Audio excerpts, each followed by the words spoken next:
Salam sejahtera dan salam Sarawakku sayang, Buletin UKAS edisi malam 10 Disember 2020 bersama saya Grace John Lee.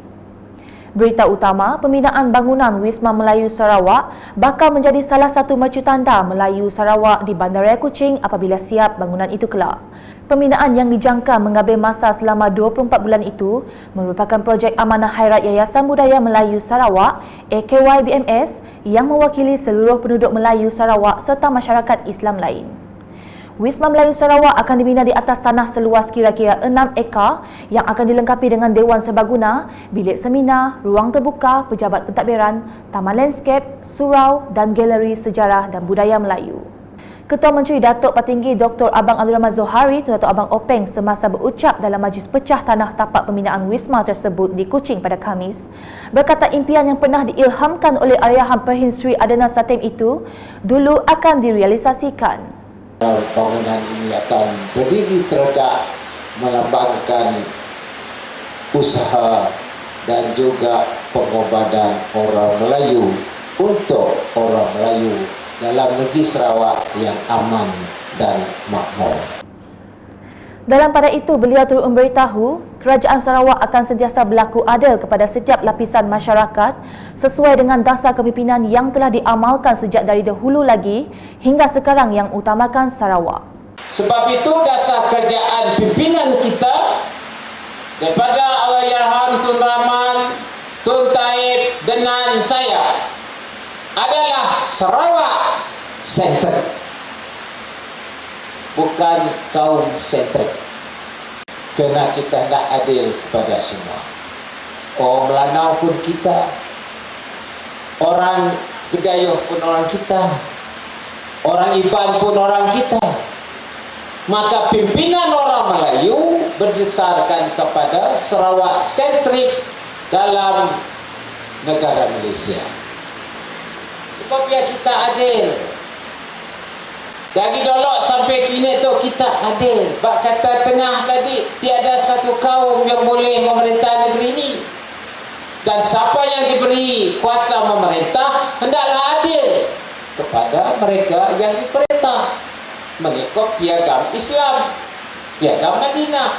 Sebab itu dalam konteks ini kita mempunyai satu pendekatan yang saya sebut sebagai Sarawak Center. Sementara itu, dalam majlis sama, Timbalan Ketua Menteri merangkap pengerusi AKYBMS, Datuk Amar Awang Tengah Ali Hassan ketika berucap menekankan mengenai peranan AKYBMS yang bukan sahaja untuk kepentingan masyarakat Melayu, malah juga mengambil kira kepentingan masyarakat kaum-kaum lain yang beragama Islam. Sehubungan itu, ahli lembaga pemegang amanah telah dilantik untuk melibatkan wakil-wakil daripada beberapa kaum yang berkenaan dan mewakili beberapa bahagian pentadbiran di negeri Sarawak. Berita berikutnya, Ahli Dewan Undangan Negeri Adun Balingian, Abdul Yaakob Arbi telah melakukan tinjauan pembinaan projek Pejabat Majlis Daerah Mukah dan Dalat MDDM Cawangan Balingian pada Rabu. Projek tersebut telah mencapai tahap 48% pembinaan dan merupakan projek di bawah peruntukan projek rakyat Ketua Menteri yang bernilai RM5 juta.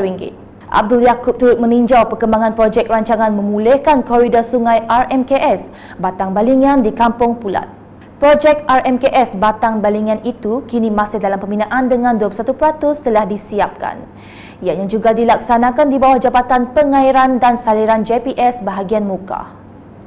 Laporan berita seterusnya, penduduk di daerah Asajaya boleh menarik nafas lega apabila siapnya pembinaan pemasangan lampu jalan itu kelak.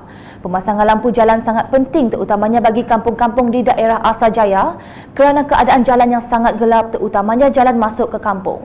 Pemasangan lampu-lampu jalan itu kelak dapat menyelesaikan masalah kemalangan maupun kes jenayah yang berlaku. Justru Pejabat Daerah Asajaya dan Jabatan Kerja Raya JKR Samarahan telah mengadakan lawatan ke tapak projek pemasangan lampu persimpangan jalan masuk ke 16 buah kampung daerah Asajaya.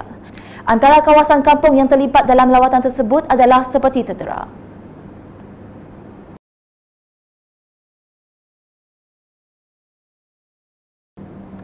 Beralih ke laporan harian COVID-19, Satu kes positif COVID-19 telah dilaporkan di Kuching hari ini, menjadikan jumlah keseluruhan kes meningkat kepada 1,073. Menurut kenyataan media Jawatan Kuasa Pengurusan Bencana Negeri JPBN Sarawak pada Khamis, kes tersebut dikategorikan sebagai kes import B melibatkan seorang lelaki warga negara tempatan Sarawak yang balik dari Selangor kerana bercuti bagi melawat keluarga di Sarawak. Kes ini tidak menunjukkan sebarang tanda atau gejala dan telah dirujuk di Hospital Umum Sarawak untuk rawatan lanjut. Sekian edisi malam bersama saya Grace John Lee dan kru penerbitan. Berita lebih lanjut boleh didapati di semua platform media sosial UKAS termasuk portal ukas.sarawak.gov.my dan pastikan anda subscribe UKAS channel di YouTube. Salam UKAS.